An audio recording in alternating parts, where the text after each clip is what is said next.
warahmatullahi wabarakatuh.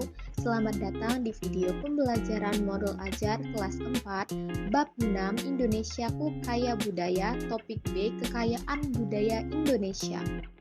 Sebelum lanjut ke video selanjutnya, perkenalkan saya Khairina Vina Samira dengan MPM 2213053145 dari kelas 3C.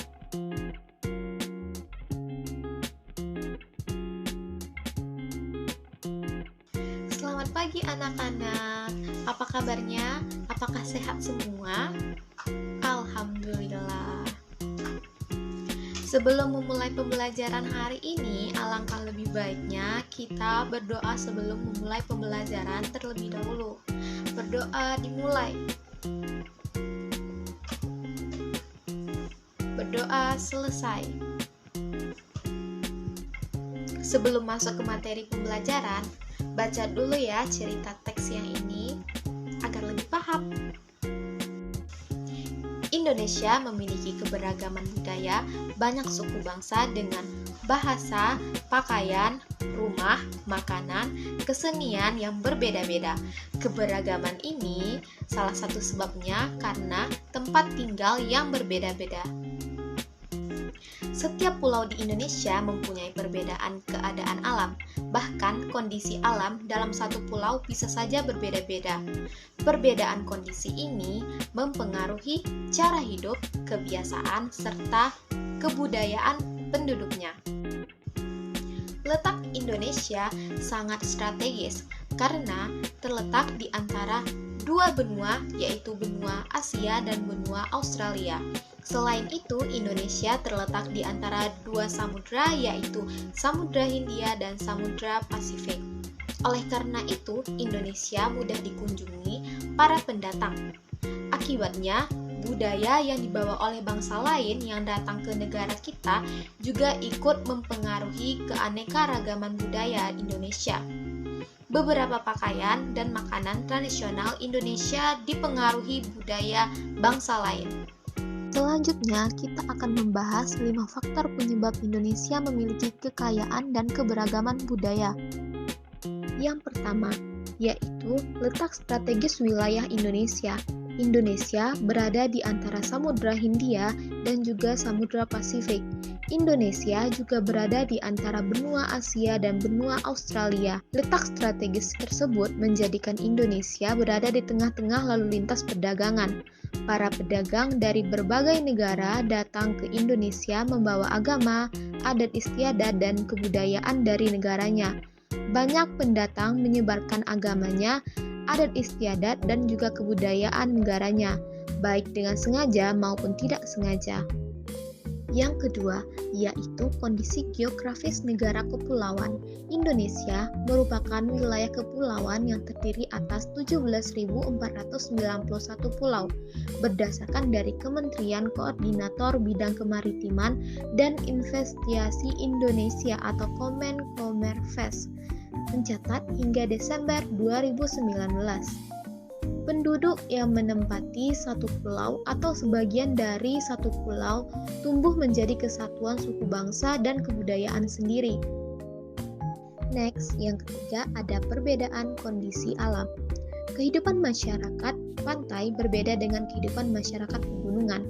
Masyarakat pantai lebih banyak memanfaatkan laut untuk mempertahankan kehidupannya, yaitu dengan menjadi nelayan. Sebaliknya, dengan masyarakat yang tinggal di lereng pegunungan, memiliki upaya sendiri untuk mempertahankan kehidupannya. Mereka lebih memilih mata pencaharian yang berkaitan dengan relief alam pegunungan, misalnya sebagai peternak atau petani sayur. Bagaimana dengan masyarakat yang tinggal di kota? Masyarakat yang tinggal di kota tentu tidak akan menjadi nelayan. Masyarakat kota cenderung untuk membuka usaha, bekerja di kantor, atau bekerja di pabrik. Yang keempat, yaitu keadaan transportasi dan komunikasi. Kemudahan sarana transportasi dan komunikasi memudahkan masyarakat berhubungan dengan masyarakat lain. Sebaliknya, sarana yang terbatas akan menyulitkan masyarakat dalam berhubungan dan berkomunikasi dengan masyarakat lain. Kondisi ini menjadi sebab keberagaman masyarakat Indonesia. Yang kelima, yaitu penerimaan masyarakat terhadap perubahan. Keterbukaan masyarakat terhadap suatu yang baru, baik yang datang dari luar maupun dari dalam masyarakat itu sendiri, membawa pengaruh terhadap perbedaan masyarakat Indonesia. Karena keterbukaan ini menyebabkan akulturasi kebudayaan. Budaya yang ada di dalam daerah tertentu akan terpengaruh dengan kebudayaan dari luar. Selanjutnya, marilah kita mencari keberagaman budaya yang ada di sekitar kita. Perhatikan instruksi berikut ini.